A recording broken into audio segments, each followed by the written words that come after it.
Boa tarde a todas, a todos. Satisfação grande estar aqui com vocês. Agradeço muito a ZEM, aos sindicatos também, que, enfim, todas as instituições que viabilizaram a gente estar aqui conversando. E de fato é um tema que para alguns pode parecer cedo, né, para discutir, para outros pode parecer também que a discussão deveria ter começado há algum tempo. É importante a gente ter essa oportunidade. A gente vai tentar dividir com vocês aqui uma visão, opinião, toda a minha opinião que ela vai procurar ser fundamentada, né, em princípios legais, normativos, técnicos, mas eu vou procurar fazer isso da forma mais clara que eu conseguir, levando em consideração que ninguém aqui tem a obrigação de conhecer a Previdência Complementar de maneira mais profunda. Então, vou respeitar essa natural, esse natural desequilíbrio de informações que há, né, entre quem já está há 30 anos no assunto, no meu caso, e vocês. E caso algum ponto que eu mencione aqui não fique claro, eu pediria que vocês fiquem muito à vontade, seja durante a minha fala ou após. Eu não tenho nenhum problema em interromper o que eu estiver aqui falando para poder prestar algum esclarecimento. Fiquem à vontade, não tem... O objetivo aqui não é um monólogo, não é a gente conversar mesmo, né? Deixa eu ver para onde que eu aponto aqui. Só me apresentando um pouco mais, eu trabalho com Previdência Complementar há mais ou menos uns 30 anos. Eu sou egresso do Banco do Brasil, já me aposentei, e do Banco do Brasil eu fui cedido ao Ministério da Previdência Social. Estou sediado em Brasília, e lá, isso foi em 2009. Quando eu fui para o Ministério da Previdência, eu fui para a SPC, Secretaria de Previdência Complementar, que é o órgão de fiscalização, o órgão de fiscalização dos fundos de pensão, né, das entidades como Real Grandeza, Núcleos e etc. E na Previc, quer dizer, na SPC eu ajudei na criação da Previc, que é o órgão de fiscalização atual, que sucedeu a SPC, e lá eu fiquei até 2016. Tive a oportunidade de desenvolver muitas atividades. Fui diretor da área de licenciamento, é a área que aprova, por exemplo, uma operação de cisão, como essa que a gente vai comentar aqui com vocês. E a última posição que eu ocupei foi a de diretor superintendente, titular da autarquia. Isso foi nos anos de 2015 e 2016.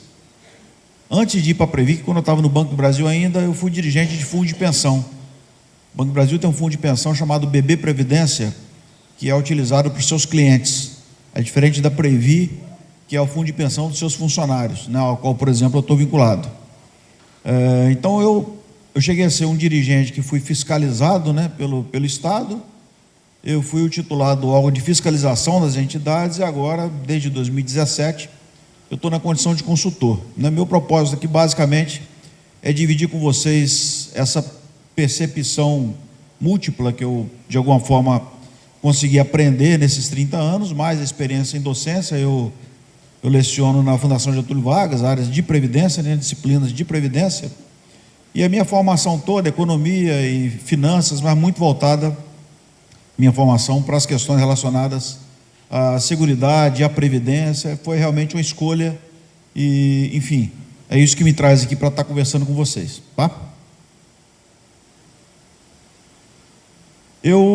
Embora o assunto central seja a cisão do plano de benefícios definido, administrado pela Real Grandeza, eu acho que fica mais rica a abordagem se a gente puder trazer aqui um contexto. A gente não vai investir tanto tempo assim no contexto, mas é para a gente poder ter uma compreensão coletiva de como que o assunto Previdência Complementar está sendo tratado no Brasil nos últimos anos, e a gente vai perceber que, eventualmente, o que está acontecendo, o que pode vir a acontecer com a Real Grandeza, não é uma situação pontual.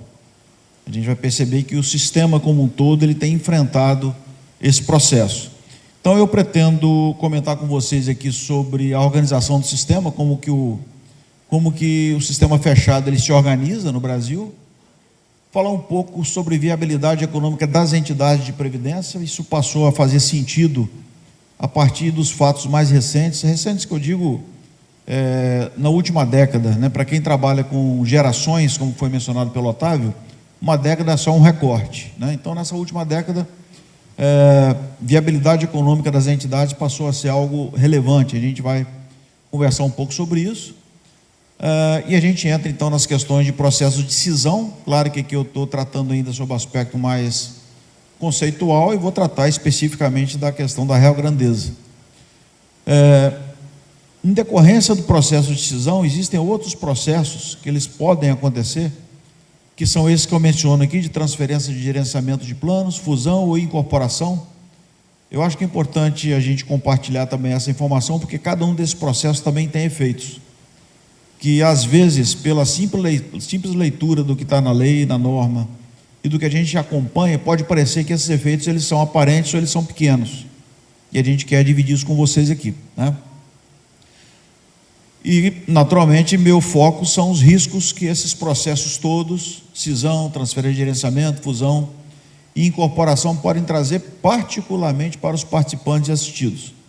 Eu vou ter a oportunidade de mencionar que, sob a ótica do risco, esse risco alcança também a própria Real Grandeza e os patrocinadores. Mas a parte que mais me interessa, particularmente nesse fórum, é que é os participantes e os assistidos. A gente vai falar um pouco sobre esses riscos. Os conselheiros, principalmente os eleitos, né, que estão nas entidades de previdência, têm um papel fundamental nesse processo, e a gente vai perceber que, embora a própria cisão e os demais procedimentos tenham previsão legal de ocorrência, essa previsão legal é uma possibilidade. Para que ela aconteça, é necessário que haja vontade. Vontade do patrocinador, vontade da entidade, e a entidade, essa vontade, ela é expressa, ela se materializa na decisão, e essa decisão cabe ao Conselho Deliberativo, por exemplo. Então, o conselheiro eleito tem um papel muito importante nesse processo, e a gente vai falar sobre isso. E eu concluo trazendo para vocês a minha opinião em relação ao que pode ser feito na situação de vocês para enfrentar e, de preferência, superar esse processo que se avizinha, né? Mais uma vez, é uma posição opinativa, né? Trago a minha opinião com base na minha experiência, no conhecimento que eu consegui acumular nesses 30 anos, e, naturalmente, está longe de ser blindada a qualquer crítica. Então, fiquem à vontade, né? Se discordarem, toda discordância, para mim, é uma oportunidade até de aprendizado para mim e, de alguma forma, também tentar colaborar, esclarecendo mais o que eu aqui apresentar. Então, fiquem à vontade, tá? Não tem... O objetivo aqui, de fato, é conversar. Bom, a gente começa, então, falando um pouco sobre a organização da Previdência. A gente, às vezes, não tem noção, mas o sistema de Previdência Complementar no Brasil é extremamente regulado, extremamente regulamentado, e tem uma presença muito pesada do Estado nessa regulamentação e nesse controle, e esse sistema é composto, naturalmente, não só pelo Estado, mas também pelas entidades de previdência, patrocinadores, participantes, mas há toda uma lógica de organização que é importante que a gente compreenda, até para a gente saber qual botão apertar em qual momento, e isso faz muita diferença. Qual porta bater, qual porta acionar em determinados momentos. Então, vamos lá, o Estado, ele se organiza assim, existe uma Secretaria de Previdência no Ministério da Previdência Social. Esse é um órgão que trata de políticas. Então, as políticas de previdência complementar, esse órgão pensa, né, formula essas políticas, e quem vai aprovar é o chamado Conselho Nacional de Previdência Complementar. É muito comum a gente ouvir a resolução CNPC. A resolução CNPC é exatamente uma norma desse conselho, que eventualmente foi formulada pela Secretaria de Previdência, o Conselho aprova, e a Previc, Superintendência Nacional de Previdência Complementar, é o órgão que fiscaliza o quê? O funcionamento do sistema e a aplicação das leis e dessas normas do CNPC. Esse é o papel da Previc. E quando ela faz esse trabalho de fiscalização, às vezes acontece que ela identifica falhas de gestores, de conselheiros de fundos de pensão, e essas falhas podem ter como consequência multas, né, autuações. Essas autuações que são aplicadas pela Previc, lembrando que são autuações na pessoa física, esse já é um primeiro ponto importante. Então vamos lembrar o seguinte, olha, às vezes a gente tem essa ideia, né, eu tenho essa percepção, não, mas o conselheiro, ele está lá no fundo de pensão e majoritariamente é formado o Conselho Deliberativo por representantes do patrocinador. Mesmo no caso de uma entidade como a Real Grandeza, que tem uma composição paritária, o voto de qualidade do representante, é um dos representantes do patrocinador, né? No entanto, existe um princípio também normativo que estabelece a necessidade de se ter independência no exercício da função do conselheiro. E muitos, né, podem imaginar que isso é letra morta. Não, mas o conselheiro está lá, ele é designado, ele não vai agir em desfavor do patrocinador. Bom, por uma questão até de inteligência, não é razoável imaginar que o conselheiro vai proceder dessa forma. Porque se eventualmente o conselheiro age para atender a um patrocinador, mas em desfavor, quer dizer, em prejuízo do plano de benefícios ou da entidade de previdência, ele vai responder à pessoa física perante a Previc. E essas são multas que vão de R$ 43.000 a 3 milhões. Né? Então, para atender um patrocinador, você fazer algo que vai trazer um prejuízo, você vai responder com o seu bolso, realmente não é algo razoável, né? Então, considerando isso, a gente precisa entender que esse processo fiscalizatório que o Estado tem em relação aos fundos de pensão, às entidades de previdência, nos traz uma margem de segurança que a gente precisa saber cobrar, né? Então, os elementos de denúncia, e todos eles previstos em lei, a gente não está falando aqui de nenhum tipo de atitude, de rebeldia, não, isso está no âmbito do processo administrativo, tem lei que cuida desse assunto, né? Identificada uma situação que mereça o enquadramento, que seja apresentada uma denúncia à Previc, e ela tem que agir, né? Isso é em favor da defesa do interesse de vocês. Eu não estou aqui estimulando denúncia sem causa, não é o caso. Havendo necessidade, é um procedimento necessário, não é nem só recomendável, porque a lei assim prevê, e a Previc vai agir.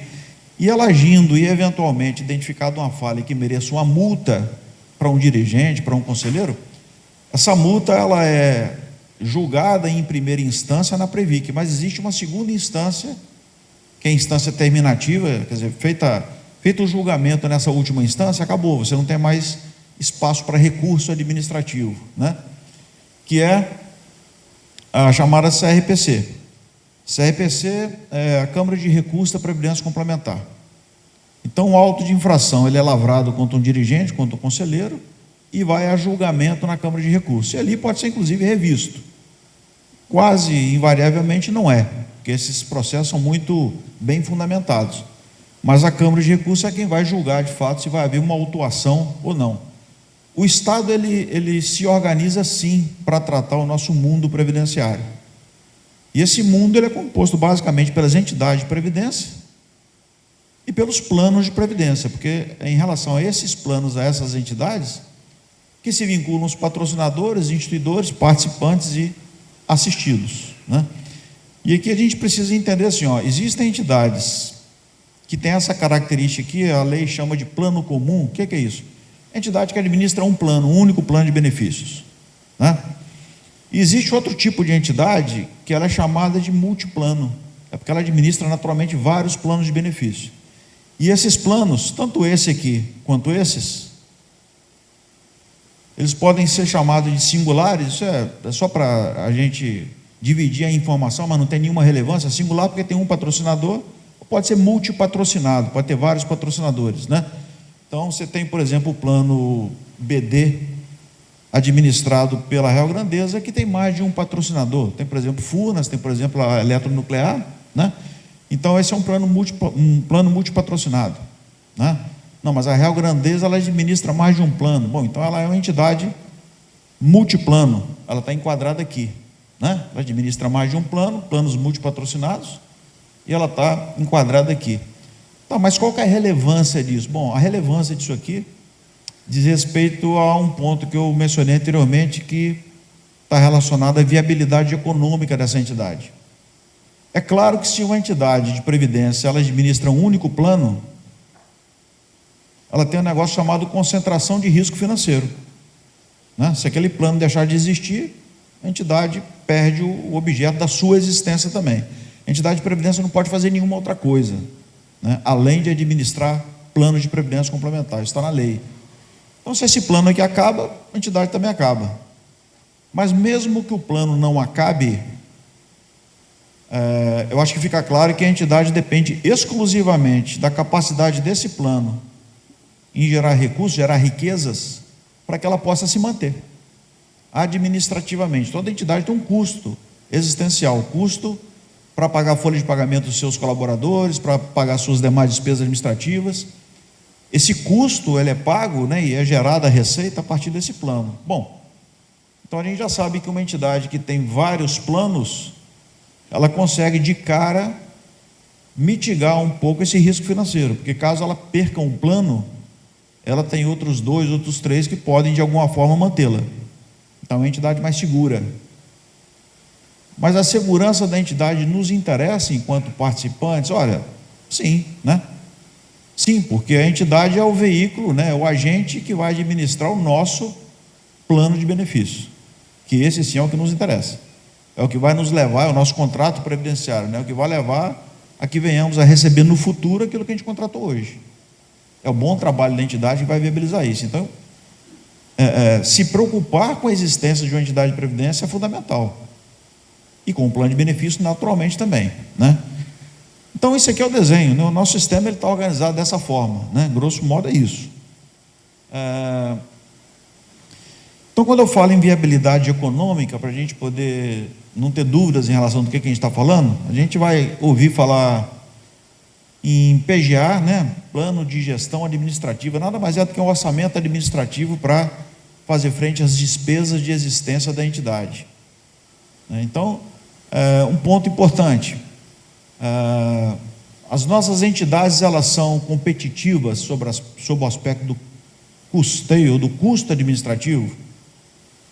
Ela é competitiva sob a ótica de quanto ela cobra, levando em consideração quanto que ela entrega de serviços. Ela é uma entidade cara? Essa pergunta ela vale para o sistema, aquele sistema ali que eu apresentei como um todo, porque a resposta é muito parecida, né?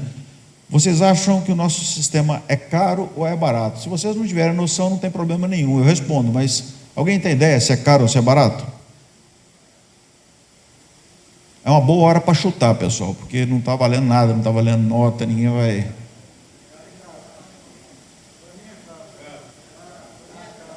Caro. Vocês estão sendo generosos, né? É muito caro. Nosso sistema é muito caro. Eu vou dar alguns exemplos, né?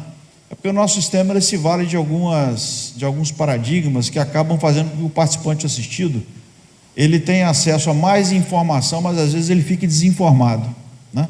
Então, por exemplo, eu sou participante do plano 1 da Previ, plano de benefício definido do Banco do Brasil, né? Sou assistido já há 9 anos, legal. A comunicação que vem a mim por parte da Previ é que a Previ tem a menor taxa de administração, a gente vai falar um pouco o que é taxa de administração, de todo o sistema. Ela tem uma taxa de administração de 0,12%. Bom, 0,12%, se você procurar um fundo de renda fixa com uma taxa dessa, vai ser difícil encontrar. Então, de fato, é uma taxa baixa. E isso faz com que o participante tenha um sentimento de que está tudo bem. Está me cobrando 0,12%, eu estou feliz. A hora que o Zé Roberto fica triste, né, e fica com muita raiva é quando ele transforma o 0,12 em valores monetários e não percentuais. E aí você aplica 0,12 sobre um patrimônio de quase 300 bilhões, que é o patrimônio do plano 1 da Previ. E eu percebo que eu pago R$ 3.800 por ano só para ter a carteirinha da Previ. Que basicamente é isso, porque se eu sou assistido, a única coisa que acontece na Previ é rodar a folha de pagamento todo mês e fazer uma avaliação atuarial por ano, acabou. Né? Extremamente caro, não existe nenhum produto bancário ou qualquer outro meio que vocês procurem que vocês tenham uma contribuição associativa dessa ordem para ter o retorno que vocês têm. E eu estou falando da entidade que é considerada no nosso sistema como a mais competitiva. Então é daí para pior. Então por isso eu posso afirmar uma coisa: nosso sistema é muito caro. Agora, uma coisa que eu recomendo: conheçam esse dado em relação às entidades junto às quais vocês têm vinculação. Por exemplo, a Real Grandeza. Quanto custa? Porque a resposta a essa pergunta, ela pode ser um dos elementos que leve um patrocinador a avaliar quanto a conveniência de manter uma entidade dessa ou não. Está claro? Então é importante saber, até para usar isso em favor da sua causa ou em desfavor daquilo que quer te prejudicar. Então, conhecer esse dado em relação à entidade de previdência é importante.